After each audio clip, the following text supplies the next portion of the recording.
ওকে ৭৩ আর ১ মিনিটের মধ্যে আমরা শুরু করতে পারি।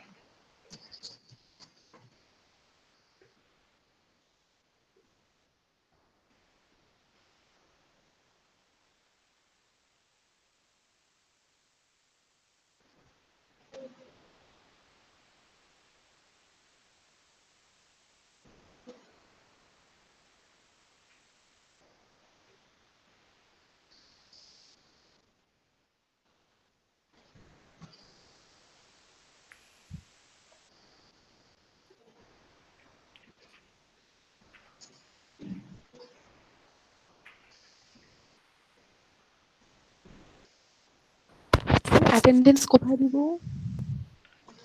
ক্লাস ওয়ার্কের ভিতরে অ্যাসাইনমেন্ট শিট আছে।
আমরা শুরু করতে পারি এবং সেক্ষেত্রে একটু রেকর্ডটা শুরু করতে পারি।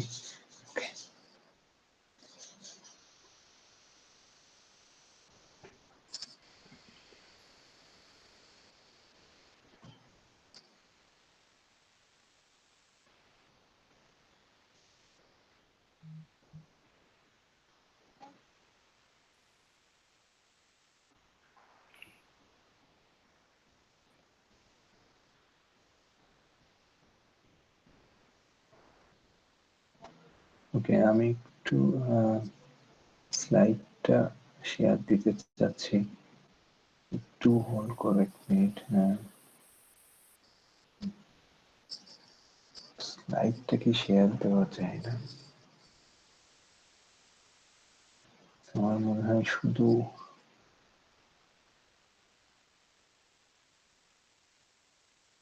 গুগল মিটে কি কেউ স্লাইড শেয়ার দিয়েছো?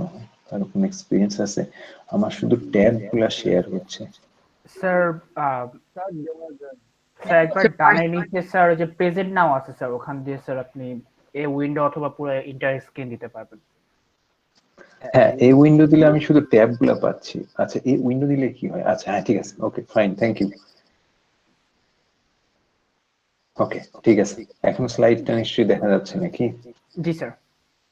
Yes sir. ওকে, ঠিক আছে। ওকে, আমরা প্রথমে একটু শুরু করি ইন্ট্রোডাকশন দিয়ে, সিম্পল জিনিস কিছু হবে। সো হচ্ছে যে প্রথমে আমাদের যেটা দরকার যে একটু রেফারেন্স বই। তো দুইটা মেনলি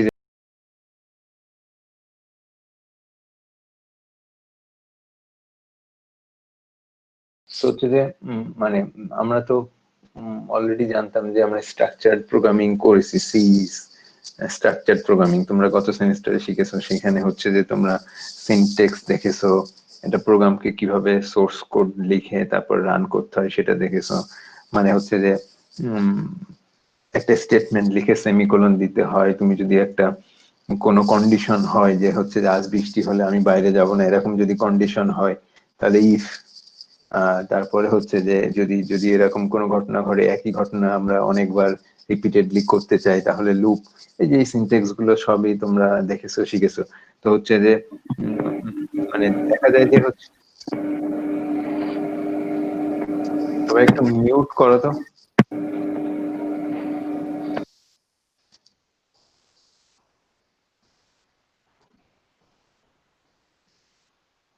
ওকে, সো আমি যেটা বলছিলাম যে হচ্ছে যে তাহলে মানে আমরা সি দিয়েই সব যদি প্রোগ্রাম করতে পারি, স্ট্রাকচার প্রোগ্রামিং যেটা আমরা বলছি, মানে ফাংশন লেখা যায়, এই ফাংশন দিয়ে আরো সহজে প্রোগ্রামিং করা যায়, এরকম সেই সবকিছুই যদি করা যায় তাহলে হচ্ছে যে আমরা এই অবজেক্ট ওরিয়েন্টেড প্রোগ্রামিং এটারই বা কেন দরকার। আর হচ্ছে যে জাভা নিজে একটা অবজেক্ট ওরিয়েন্টেড প্রোগ্রামিং, সো জাভারই বা কেন দরকার। সো হচ্ছে যে এই প্রথম কোশ্চেন হলো যে এইটা, যে হচ্ছে যে অবজেক্ট ওরিয়েন্টেড প্রোগ্রামিং কেন দরকার, আর এই জাভা নামে একটা ল্যাঙ্গুয়েজই বা কেন তৈরি হলো। অথবা যদি আমরা বলি যে C plus plus, C plus plus আবার অবজেক্ট ওরিয়েন্টেড প্রোগ্রামিং সাপোর্ট করে। সি এর নেক্সট ভার্সনটা হলো সি প্লাস প্লাস, যেটা আমরা আগে পড়াতাম, তো এখন আর আমরা পড়াই না। যাই হোক, সেটা আলাদা ব্যাপার। সো হচ্ছে যে আমরা এখন জাভা পড়াই যে অবজেক্ট ওরিয়েন্টেড প্রোগ্রামিং। জাভাটারই বা কেন দরকার হলো, কিংবা অবজেক্ট ওরিয়েন্টেড প্রোগ্রামিং এর বা কেন দরকার হলো।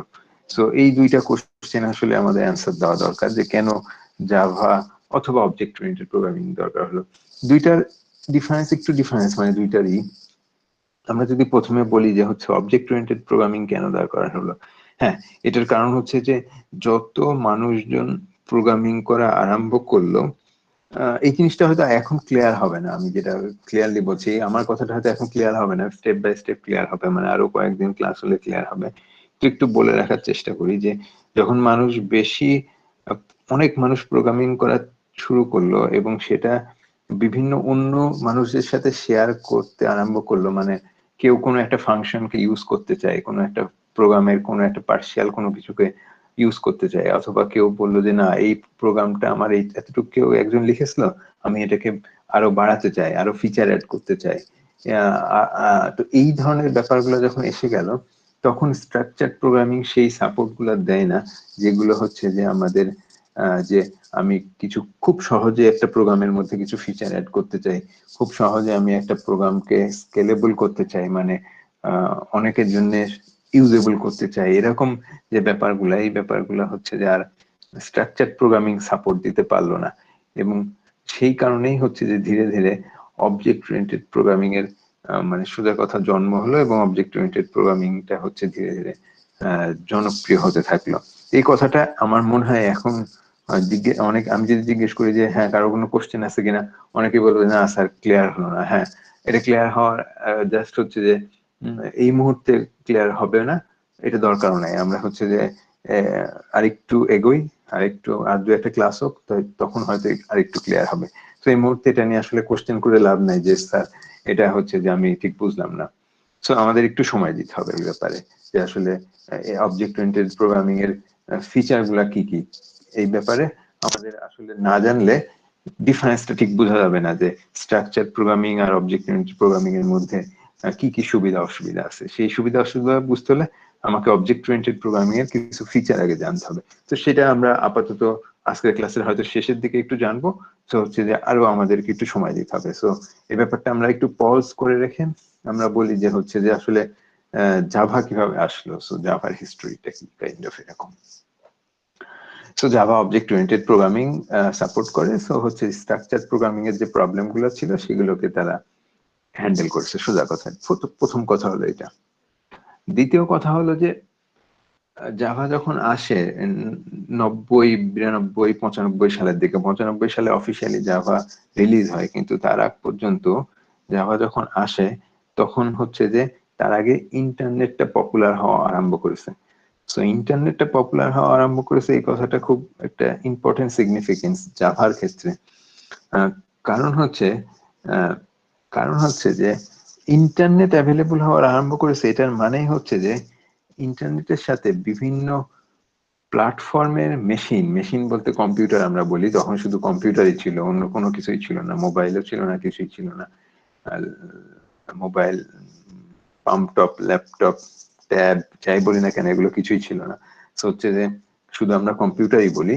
সো বিভিন্ন প্ল্যাটফর্মের কম্পিউটার ইন্টারনেটে সংযুক্ত হতে থাকে।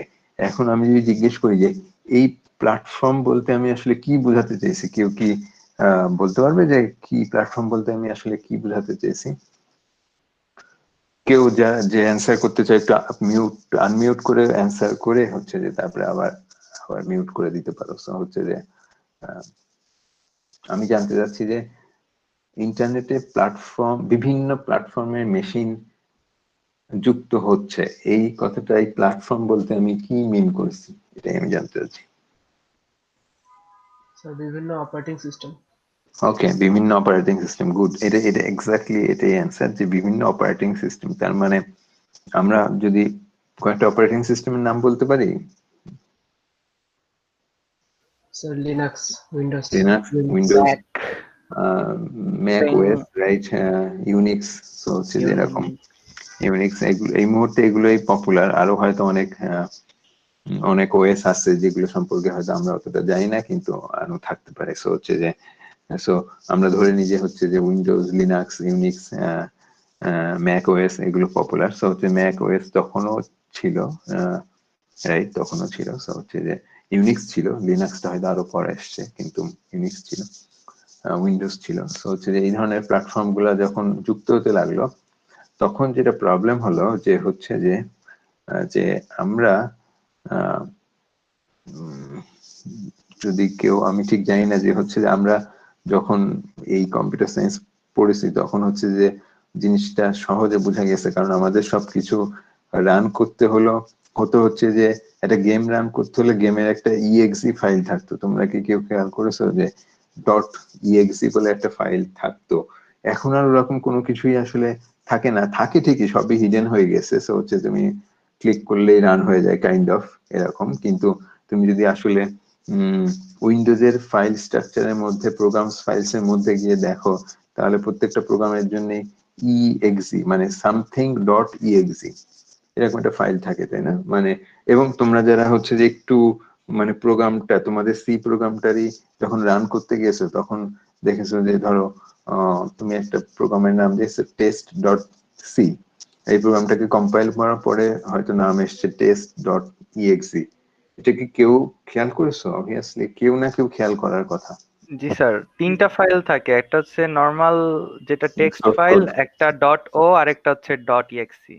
Not exe। সো হচ্ছে যে এরকম তিনটে ফাইল থাকে। সো এই ইএক্সি ফাইলটা হলো এক্সিকিউটেবল ফাইলের থেকে ইএক্সি কথাটা এসছে, মানে যেটা এক্সিকিউট করবে। তার মানে হচ্ছে যে ওই ডট ও ফাইলটা হচ্ছে অবজেক্ট ফাইলটা, এখানে লিঙ্কার ফাইলটাই থাকে। যাই হোক, ওই ও ফাইলটাকে ডাবল ক্লিক করলে কিন্তু রান করবে না, অথবা ডট সিপিপি ফাইলটাকেও ডবল ক্লিক করলে কিন্তু রান করবে না। কিন্তু তুমি যদি ইএক্সি ফাইলটাকে ডবল ক্লিক করো তাহলে কিন্তু রান করবে। তো উইন্ডোজ প্ল্যাটফর্মে ইএক্সি ফাইল রান করে। এখন আমি যদি ওই ইএক্সি ফাইলটাকে নিয়ে যদি লিনাক্স প্ল্যাটফর্মে যাই, একটা লিনাক্স মেশিন আছে, আমি ইএক্সি ফাইলটা উইন্ডোজে রান করছি, আমি সুন্দর মতো পেন ড্রাইভে কপি করে কিংবা অন্য কোনো ভাবে আমি হচ্ছে যে লিনাক্স মেশিনে গিয়ে, বন্ধুর বাড়িতে একটা লিনাক্স মেশিন আছে, একটা গেম চলছিল, এটা নিয়ে গিয়ে আমি কিংবা আমি একটা গেম ডেভেলপ করেছি, ইএক্সি করছি, ওইটা হচ্ছে যে নিয়ে গেলাম পেন ড্রাইভে করে, যে হচ্ছে যে ওখানে একটু রান করে দেখাই দেবো বন্ধুকে যে কেমন রান করছে আমার প্রোগ্রামটা। চলবে কি চলবে না, কি ধারণা? আমাদের এই exe ফাইলটা চলবে কি চলবে না? এটা চলবে না স্যার। চলবে না, এটা চলবে না, এটা কি সবাই জানো যে এটা চলবে না? এটা না চলার কারণ হচ্ছে যে exe ফাইলের ভিতর যে exe ফাইল যদি কেউ ওপেন করো, হাবিজাবি অনেক লেখা দেখতে পারবে, এটা বাইনারি ফাইলের মতো, এবং হচ্ছে যে কাইন্ড অফ এরকম 0 1 একেবারে লো লেভেল, রাইট? সো 0 1 সেই ইনস্ট্রাকশন গুলা আছে হচ্ছে মানুষ রিডেবল না, মানে হিউম্যান রিডেবল না, সোজা কথা। এটা মেশিন রিডেবল ইনস্ট্রাকশন। এবং কোন মেশিন, আমরা উইন্ডোজ মেশিনে থাকলে উইন্ডোজ এই ইনস্ট্রাকশন গুলা বুঝবে। এখন আমি যদি ওই ইনস্ট্রাকশন গুলা নিয়ে গিয়ে লিনাক্স মেশিনে গিয়ে বসি, তাহলে লিনাক্স মেশিন কিন্তু ওই ইনস্ট্রাকশন গুলা বুঝবে না। সো হচ্ছে যে ওই ফাইলটা কিন্তু লিনাক্স মেশিনে চলবে না। সো ম্যাক ওএস এ গেলেও চলবে না। সো সেটা ওটা শুধু উইন্ডোজে চলবে, অন্য কোনো প্ল্যাটফর্মে এটা চলবে না। তো এই হলো ঘটনা। এই ঘটনাটাকে মাথায় রেখে যদি আমি ইন্টারনেটের আর্লি স্টেজে ফিরে যাই, যে আমি একটা প্রোগ্রাম ডেভেলপ করেছি উইন্ডোজ মেশিনে বসে, উইন্ডোজের থেকে এক্সিকিউটেবল ফাইলটা আমি আমার পার্সোনাল ওয়েবসাইটে শেয়ার করলাম। এখন এই ওয়েবসাইটে শেয়ার করলাম, এখন হচ্ছে যে এই ওয়েবসাইট থেকে কেউ লিনাক্স, যেহেতু ইন্টারনেট, সো সব ধরনের প্ল্যাটফর্ম আছে, ওএস, ম্যাক ওএস আছে, লিনাক্স আছে, কেউ ইউনিক্সে বসে আছে। সো আমি একটা গেম টেম কিছু একটা ডেভেলপ করে আমার পার্সোনাল ওয়েবসাইটে রেখেছি, কোনোভাবে গুগল সার্চ করে আমার গেমটা কেউ এসছে, সে ইএক্সি ফাইলটা ওখান থেকে ডাউনলোড করলো। ডাউনলোড করে কি, মানে যদি উইন্ডোজ মেশিন না হয় তাহলে অন্য মেশিনে এটা চলবে না, তাই তো? এতক্ষণের আলোচনাতে তাই তো বোঝা গেল, তাই তো? জি স্যার। যে অন্য মেশিনে চলবে না। শুধুই আমি যদি উইন্ডোজে বসে আমার গেমটা ডেভেলপ করি কিংবা আমার প্রোগ্রামটা ডেভেলপ করি, সেটা উইন্ডোজ মেশিন ছাড়া অন্য কোনো মেশিনে চলছে না।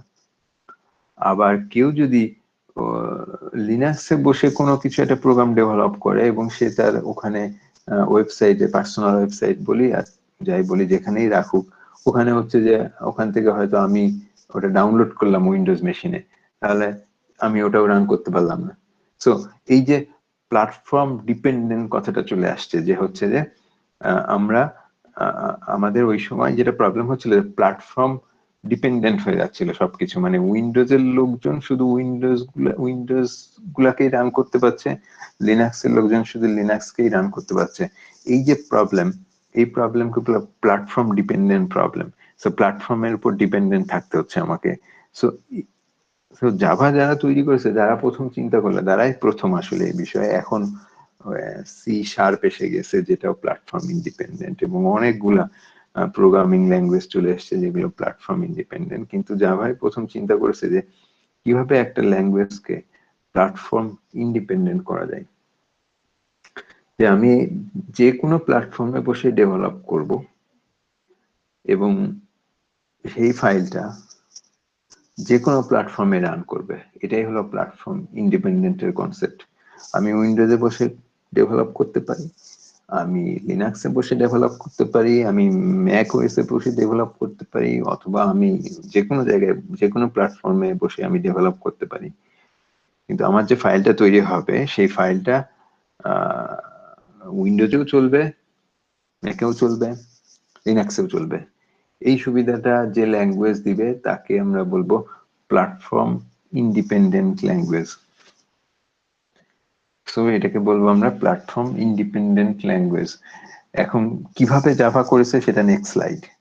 বাট প্ল্যাটফর্ম ডিপেন্ডেন্ট এবং প্ল্যাটফর্ম ইন্ডিপেন্ডেন্ট, এই যে ব্যাপারটা, যেমন সি প্ল্যাটফর্ম, উইন্ডোজের সি অ্যাটলিস্ট আমরা যে সি ইউজ করি সেটা প্ল্যাটফর্ম ডিপেন্ডেন্ট। সো হচ্ছে যে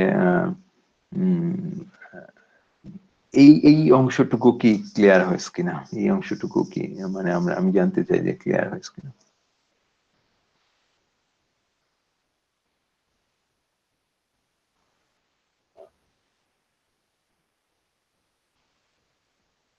হ্যাঁ হ্যাঁ হ্যাঁ, তা প্রয়োজন হয়, তা প্রয়োজন হয়। কিন্তু যে যে কোডটা তৈরি হয় সেটা প্ল্যাটফর্ম ইন্ডিপেন্ডেন্ট, সেটা প্ল্যাটফর্ম ইন্ডিপেন্ডেন্ট।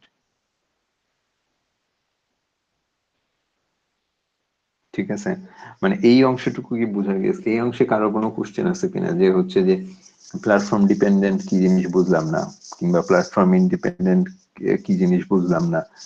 সো আমি যতটুকু বলেছি ততটুকুর মধ্যে এই রিলেটেড কারো কোনো কোশ্চেন আছে কিনা?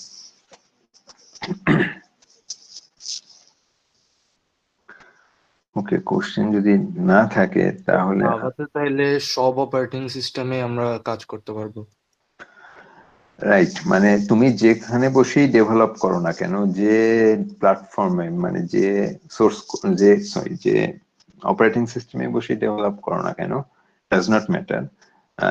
মানে তোমার যে এক্সিকিউটেবল ফাইল বলি আর যেটাই বলি, আসলে এক্সিকিউটেবল ফাইল হয় না, যাই হোক যেটাই বলি, একটা ফাইল তৈরি হবে, সেই ফাইলটা যে কোনো প্ল্যাটফর্মে রান করবে। সো তুমি একবার ডেভেলপ করবে, রান করবে সব জায়গায়। ঠিক আছে, এটাই হলো প্ল্যাটফর্ম ইন্ডিপেন্ডেন্টের কনসেপ্ট। ওকে, আমি যদি নেক্সট স্লাইডে যাই, তাহলে এখানে বোঝানো হয়েছে যে মানে এখানে একটু আমরা চেষ্টা করেছি যে কিভাবে এটা প্ল্যাটফর্ম ইন্ডিপেন্ডেন্ট করা হয়েছে, তার কোর কনসেপ্টটা মানে মানে মেইন কনসেপ্টটা কি। তো আমরা যদি বাঁ দিকে আসি, যে বাঁ দিকে আমার কার্সারটা দেখা যাচ্ছে কিনা আমি জানি না, এইদিকে এই যে এখানে যদি আসি, এটা হলো ট্র্যাডিশনাল অ্যাপ্রোচ, আর এই পাশেরটা হলো জাভার অ্যাপ্রোচ। সো হচ্ছে যে এই পাশেরটা হচ্ছে নর্মাল অ্যাপ্রোচ, আর এই পাশেরটা হচ্ছে জাভার অ্যাপ্রোচ। সো আমরা নর্মাল অ্যাপ্রোচটা একটু দেখি যে হচ্ছে যে আসলে কি হয়।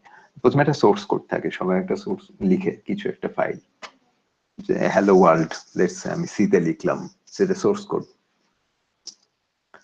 সো হ্যালো ওয়ার্ল্ডকে যখন আমি কম্পাইল করব উইন্ডোজের কম্পাইলার দিয়ে, লেটস আমি এটা উইন্ডোজের রেসপেক্টে বলি, আমি উইন্ডোজের কম্পাইলার দিয়ে কম্পাইল করব, তাহলে এখানে যে কোডটা তৈরি হবে তাহলে হলো hello.exe, এরকম কিছু একটা তৈরি হবে। সো এখানে কি আমার লেখা যায়, সরি এখানে লেখা যাওয়ার একটা পদ্ধতি ছিল।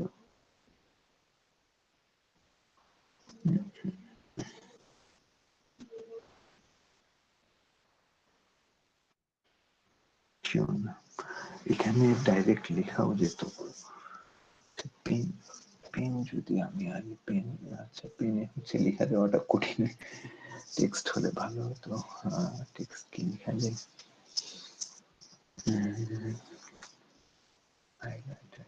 না টেক্সট লেখা যায় না। সো এখানে যদি আমি লিখি তাহলে যেটা হবে যে হ্যালো অথবা এইচ ডট সিপিপি ডটটা লেখাও কঠিন সমাজ জন্য, সিপিপি আমি যাই হোক এখানে সিপিপি এরকম কিছু একটা হবে। আর যখন এটা কম্পাইল হবে তখন হবে হচ্ছে যে এইচ ডট exe সো এখানে লেখা যায় কিনা আমাকে আসলে দেখতে হবে, আসলে টেক্সট হলে খুবই সহজে আমি লিখতে পারতাম।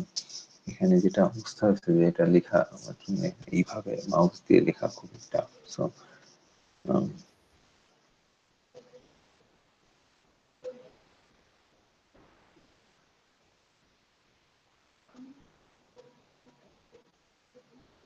আচ্ছা ঠিক আছে, ঠিক আছে, আপাতত এই মুহূর্তে আমি দেখছি না যে লেখা যাওয়ার উপায় আছে, কিন্তু হয়তো লেখা যায় বলে আমার ধারণা। ওকে, আমি লিখতে পারি সিম্পল অন্যভাবে, আমি হচ্ছে যদি এটাকে আমি হচ্ছে যে এখন কি করে দিই, সো হচ্ছে এখান থেকে যদি আমি জাস্ট হচ্ছে যে এখন কি ছোট ভিউতে দেখা যাচ্ছে নাকি তোমাদের ওখানে? ওকে ওকে, ছোট ভিউতে দেখা যাচ্ছে। সো আমি যদি এখানে যদি লিখি যে হচ্ছে যে আসলে সি এর ক্ষেত্রে সোর্স করতে হবে, কি সোর্স করতে হবে, আমি যদি এখানে লিখি যে সি এর ক্ষেত্রে যেটা হবে সেটা হচ্ছে যে hello ডট সি, এরকম একটা ফাইল তৈরি হবে, মানে সোর্স ফাইল। আমরা সবাই এরকম করে তৈরি করি। কম্পাইল করার পরে তোমার আরেকটা ফাইল তৈরি হবে যেটাকে আমরা বলছি এক্সিকিউটেবল ফাইল, সেটা অলরেডি আমরা আলোচনা করে ফেললাম, যেটা হবে হচ্ছে যে hello.exe, এরকম কিছু একটা হবে। ঠিক আছে, সো এখন জাভা যেটা করলো যে হচ্ছে যে এটা two step process, source code থেকে সরাসরি কম্পাইলারের মাধ্যমে এক্সিকিউটেবল কোড তৈরি হয়। জাভা যেটা করলো এটাকে 2 স্টেপ প্রসেস থেকে 3 স্টেপ প্রসেসে নিয়ে আসলো, 2 স্টেপ প্রসেস থেকে 3 স্টেপের প্রসেসে নিয়ে আসলো। সো আমি যদি জাভার ক্ষেত্রে দেখি তাহলে জাভার সোর্স কোডটা এরকম কিছু একটা হবে যে hello ডট জাভা, এবং এটাকে কম্পাইল করলে সরাসরি exe ফাইল তৈরি হবে না, এটাকে কম্পাইল করলে স্পেসিফিক একটা ফাইল তৈরি, একটা অন্য ধরনের একটা ফাইল তৈরি হয় যেটাকে বলা হয় বাইট কোড, এবং যেটার নাম হয় hello ডট ক্লাস, ঠিক আছে? সো এটা কিন্তু exe ফাইল না, এক নাম্বার কথা বারবার বলছি যে এটা exe ফাইল না, এটা বাইট কোড বলে। বাইট কোড একটা ইন্টারমিডিয়েট কোড যেটা যেটা সরাসরি রান করে না, সোজা কথা, যেটা সরাসরি রান করে না। বাইট কোডের উপর যদি তুমি ডবল ক্লিক করো এটা রান করবে না। বাইট কোড রান করে একটা কম্পাইলারের মাধ্যমে, স্পেশাল কম্পাইলারের মাধ্যমে, যে কম্পাইলারটার নাম হচ্ছে জাভা ভার্চুয়াল মেশিন। এই স্পেসিফিক কম্পাইলারটার নাম হচ্ছে জাভা ভার্চুয়াল মেশিন, সংক্ষেপে আমরা বলি JVM, ঠিক আছে? এটা কম্পাইলার না, কিন্তু কম্পাইলারের মতো একটা জিনিস, যেটা যেটা হচ্ছে যে প্রত্যেক প্ল্যাটফর্মের জন্য জাভা সবাইকে দিয়ে দিয়েছে। মানে হচ্ছে যে উইন্ডোজের JVM একরকম, লিনাক্সের JVM interpreter, right right, interpreter বলতে পারো, ইন্টারপ্রিটার বলতে পারো। Interpreter line by line interpret করে, কাইন্ড অফ এরকম।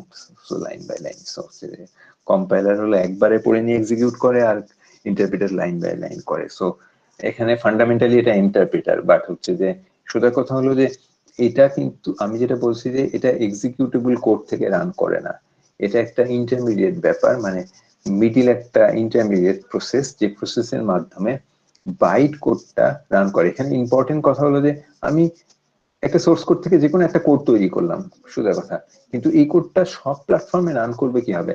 আমি আমি কিন্তু আমি একটা গেম ডেভেলপ করেছি কিংবা একটা প্রোগ্রাম ডেভেলপ করেছি, আমি এই hello ডট ক্লাস ফাইলটা আমার পার্সোনাল ওয়েবসাইটে রাখবো। এখন এই hello ডট ক্লাস ফাইলটা যে কোনো প্ল্যাটফর্মের লোক ডাউনলোড করে রান করতে পারবে, প্রোভাইডেড, মানে একটা স্পেশাল কথা আছে যে তার প্ল্যাটফর্মের JVM-টা তার কাছে থাকতে হবে।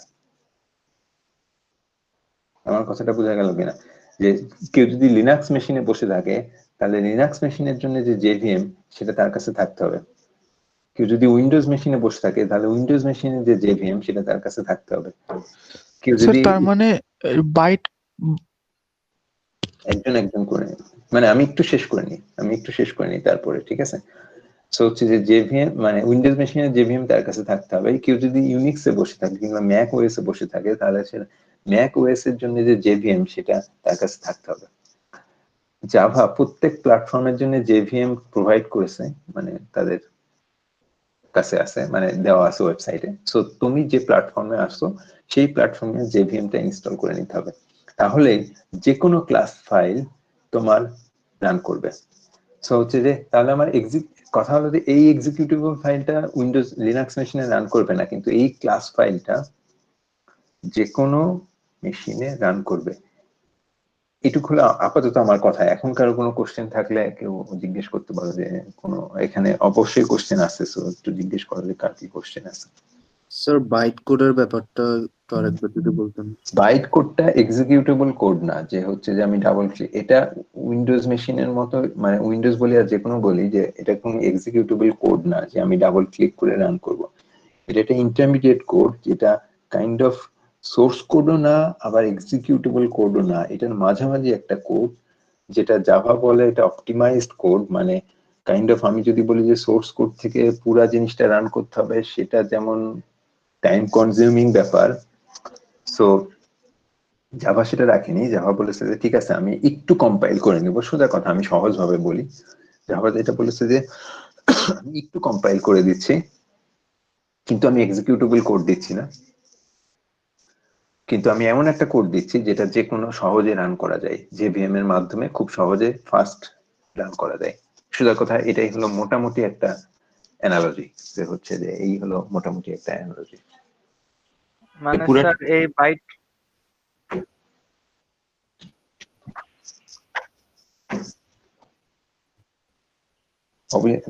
যে কোনো মেশিনে, যে প্ল্যাটফর্ম ডিপেন্ডেন্ট না। মানে স্যার এই বাইট কোডটা স্যার JVM এর মাধ্যমে ওই মেশিন বা যে সিস্টেমের মানে আমরা এটা রান করবো ওই সিস্টেমের উপযোগী একটা .exe ফাইলে প্রস্তুত হয়ে যাবে না? না, এটা যে ক্লাস ফাইলটা কোনো প্রস্তুত হয়ে যাবে না। ক্লাস ফাইল থেকে আমি JVM এর মাধ্যমে এক্সিকিউটেবল ফাইলও তৈরি করব না, ক্লাস ফাইলটা জেভিএম এর সাহায্যে শুধু রান করবে, সোজা কথা। এখানে কোনো এক্সিকিউটেবল ফাইল তৈরি হবে না। সো হচ্ছে যে ক্লাস ফাইলটা থেকেই যাবে, আর কোনো কিছু নষ্ট হওয়ার কিছু নাই। জেভিএম এর মাধ্যমে সে রান করবে, দ্যাটস অল, এতটুকুই।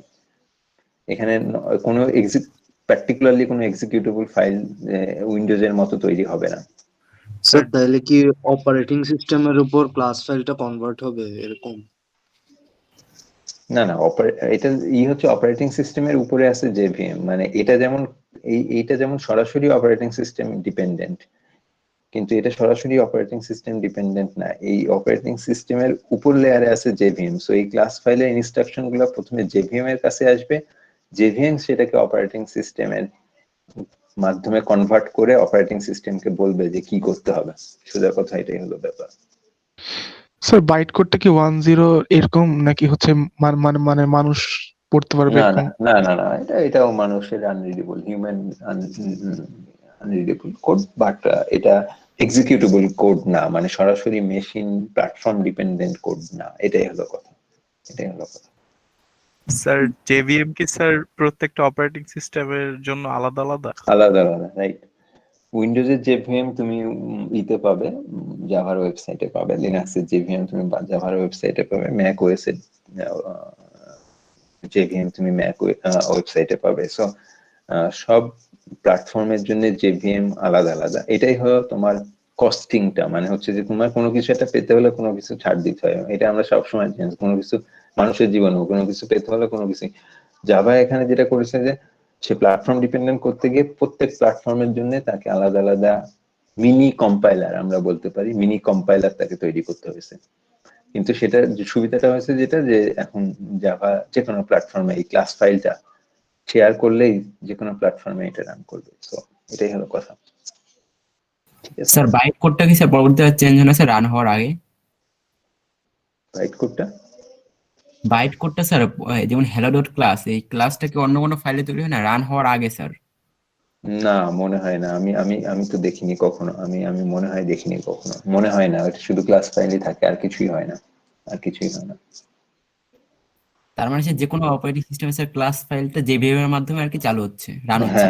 হ্যাঁ হ্যাঁ হ্যাঁ হ্যাঁ হ্যাঁ, এটাই হলো কথা, এটাই হলো কথা। এটার exe ফাইলটা তৈরি হয় না, এরকম কিছু তৈরি হয়। স্যার একটা কোয়েশ্চেন আছে। হ্যাঁ হ্যাঁ হ্যাঁ। হ্যালো স্যার, আমরা এখানে যে বাইট কোডের যে ইউজটা সেটা বেসিক্যালি যে ইন্টার প্ল্যাটফর্মে আমরা পোর্টেবিলিটির একটা ব্যাপার, যে আমরা সব Right. প্ল্যাটফর্মে ক্লাসগুলো আমরা রান করতে পারছি নিজের জেভিএম দিয়ে। বাট এখানে হচ্ছে যেটা আমরা ক্লাস ফাইলটাকে এক জায়গা থেকে আরেক জায়গায় নিতে পারতেছি, ইন দ্যাট কেস আমরা কি ডট সি ফাইলটাকে আরেক জায়গায় নিতে পারতাম? ওকে ওকে, গুড কোশ্চেন। এই কোশ্চেনটা আমি আসছিলাম যে হচ্ছে যে ঠিক আছে, আমি কেউ বললো ঠিক আছে আমি হচ্ছে যে এত কিছু প্ল্যাটফর্ম ইন্ডিপেন্ডেন্ট আমি করতে পারি এইভাবে যে আমি হ্যালো ডট সি টাই নিয়ে ঘুরবো। আমি হ্যালো ডট সি টাই নিয়ে হচ্ছে যে অন্য প্ল্যাটফর্মে যাব, সেই প্ল্যাটফর্মে কম্পাইলার ইউজ করে কম্পাইল করব, তাহলে তো এটাও প্ল্যাটফর্ম ইন্ডিপেন্ডেন্ট হয়ে যায়। হ্যাঁ, কাইন্ড অফ হয়, কিন্তু তোমাকে যেটা হচ্ছে যে যেটা অসুবিধা হচ্ছে যে তোমাকে যে যে ডাউনলোড করবে তাকে জানতে হবে যে কিভাবে কম্পাইল করতে হয়, এরকম একটা ব্যাপার থাকবে। যে ডাউনলোড করবে তাকে জানতে হবে কিভাবে কম্পাইল করতে হয়। এবং আরেকটা মেইন ব্যাপার, এই কম্পাইলার যতটা বানানো যতটা কস্টলি বলতে তোমার ধরো 100 ঘন্টা লাগে মানুষের, কিংবা আমি সিম্পলি বললাম মানে 100 ঘন্টা লাগে, এখানে 100 ঘন্টা না, হয়তো 1000 2000 5000 ঘন্টার কাজ আছে।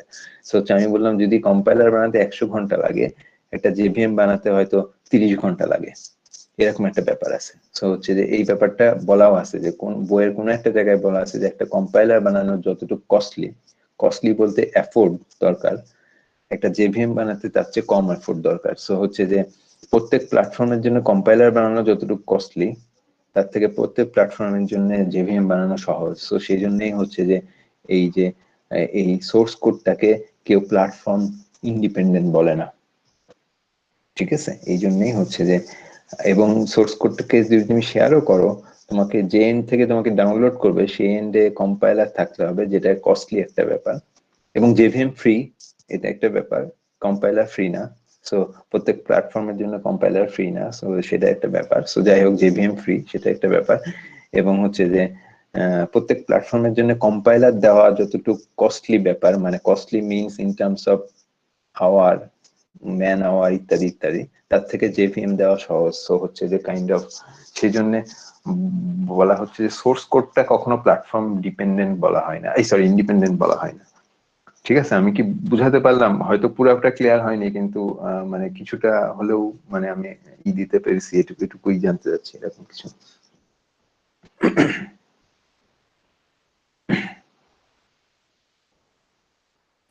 ঠিক আছে, জি sir. Okay. So source Yes, কোডকে sir. আমি কখনো প্ল্যাটফর্ম ইন্ডিপেন্ডেন্ট বলবো না, ঠিক আছে? সোর্স কোড কে কখনো আমি প্ল্যাটফর্ম ইন্ডিপেন্ডেন্ট বলতে পারবো না। সোর্স কোডকে নিয়ে করতে পারি আমি, কিন্তু আমার বন্ধুর বাড়িতে গেলেও আমাকে কম্পাইল করতে হবে, এবং কম্পাইল করতে হলে তুমি যদি বলো যে বন্ধুর বাড়িতে আমি যাব না, বন্ধুকে একটা সোর্স কোড দিচ্ছি, সে কম্পিউটার সায়েন্সের লোক না, সে এটাকে কম্পাইল করে তারপরে রান করবে, এটা যদি বলো তাহলে অনেক মানে ওই বন্ধু রান করতে শুধু বাংলা কথায় মানে হয়তো ঘাম ছুটে যাবে। তো এটাই হলো কথা। কিন্তু জাভার ক্ষেত্রে হয়তো সেই লেভেলের ঘাম ছুটা লাগবে না, সোজা কথা, এটাই হলো সোজা কথা, যে জাভাটা অনেক সহজে সে রান করতে পারবে। এই হলো সহজ বাংলায় আমি যদি বলি, এটাই হলো ব্যাপার। ঠিক আছে, না না ক্লিয়ার, সেটা সেটা হবে, কিন্তু আমি যেটা বলতে চাচ্ছি যে থিওরিটিক্যালি এটাই হলো ব্যাপার, যে তোমার বন্ধু তুমি একটা মেল করে সোর্স কোড পাঠালে সেটাকে কম্পাইল করে রান করতে যতটুকু কষ্ট হবে, তার থেকে মেল করে যদি জাভার ক্লাস ফাইলটা পাঠাও তাহলে সে অনেক সহজে রান করতে পারবে। এই হলো ব্যাপার। ক্লাস ফাইলটা তো স্যার এডিট করা যাচ্ছে না স্যার, সিটা তো এডিট করা যাবে ডট সি অথবা ডট জাভা। তুমি যখন একটা কোনো কিছু ই করবে, তোমার তোমার তোমার তুমি তুমি তুমি কি তোমার প্রোগ্রামটাকে মানে বাজারে ছাড়লে তুমি কি এডিট করার জন্য ছাড়ো? না স্যার। হ্যাঁ, সেটাই সেটাই, তুমি এটা তো একটা ফিনিশ প্রোডাক্ট, হচ্ছে যে তুমি চাইবে না যে হচ্ছে যে তোমার এটা এডিট হোক, মানে এডিট করুক কেউ, কিংবা এটাই স্বাভাবিক। এখন তুমি এডিট করতে পারো, তোমার বন্ধুকে দিতে পারো, সেটা আলাদা বিষয়, কিন্তু আসলে তো এট দি এন্ড এটা মার্কেট, হচ্ছে যে মার্কেটে তোমাকে তুমি তোমার কোডকে এডিট করতে দিবে না, তো এটাই স্বাভাবিক। আচ্ছা স্যার, সোর্স কোড থেকে যে কম্পাইল করতে হবে, তো এই কম্পাইলারটাও কি প্রত্যেকটা ইয়া ভেদে আলাদা, অপারেটিং সিস্টেম ভেদে? সেটা তো না, এই কম্পাইলার এইটার কথা নেই, এটাও আলাদা এটাও আলাদা, দুইটাই আলাদা। আসলে আসলে প্রত্যেকটা কম্পাইলারই ইয়ের ক্ষেত্রে আলাদা, মানে ই বেসিসে আলাদা, এটা এটা এটা তো আলাদা। কম্পাইলার আলাদা, জেভিএম আলাদা, সবই সবই আলাদা, হচ্ছে যে এটা এটা এটা এটা আলাদাই। ঠিক আছে স্যার, হ্যাঁ, জাভার স্টেপ বেশি বলেই কি জাভা নরমালি অনেক স্লো হয়? হ্যাঁ হ্যাঁ, এটা এটা একটা কোশ্চেন। জাভা নরমালি অনেক স্লো এখন আর বলে না, বাট অবভিয়াসলি কিছুটা হলেও স্লো, হয়তো 10-20%, 10-15% স্লো, বাট অনেক স্লো এই কথাটা এখন আর বলে না, কারণ জেভিএমটা এতটাই উন্নত করে ফেলেছে, তো এখন আর অনেক স্লো বলা যাবে না। বাট অবভিয়াসলি তুমি জাভা সবসময় সি এর তুলনায় স্লো থাকবে, এটা যতই তারা উন্নতি করি, কারণ থিওরিটিক্যালি এটা ইম্পসিবল যে হচ্ছে যে একটা জেভিএম যেভাবে যে স্পিডে রান করবে আর এক্সিকিউটেবল কোড তার থেকে ফাস্টার রান করবে। সো অবভিয়াসলি হচ্ছে যে জাভা সবসময় কিছুটা হলেও স্লো থাকবে, সেটাই। ঠিক আছে, ওকে, ঠিক আছে। আমি হচ্ছে যে এখানেই আজকে শেষ করব। এই জিনিসটা আমি পড়ানোর ইচ্ছা ছিল, বাট আমার আজকের দরকারও নাই, টাইমও নাই, সো হচ্ছে যে আমরা এই পর্যন্তই আজকে শেষ করব। ওকে, ঠিক আছে। Okay sir. ওকে স্যার, আসসালামু আলাইকুম। আসসালামু আলাইকুম স্যার।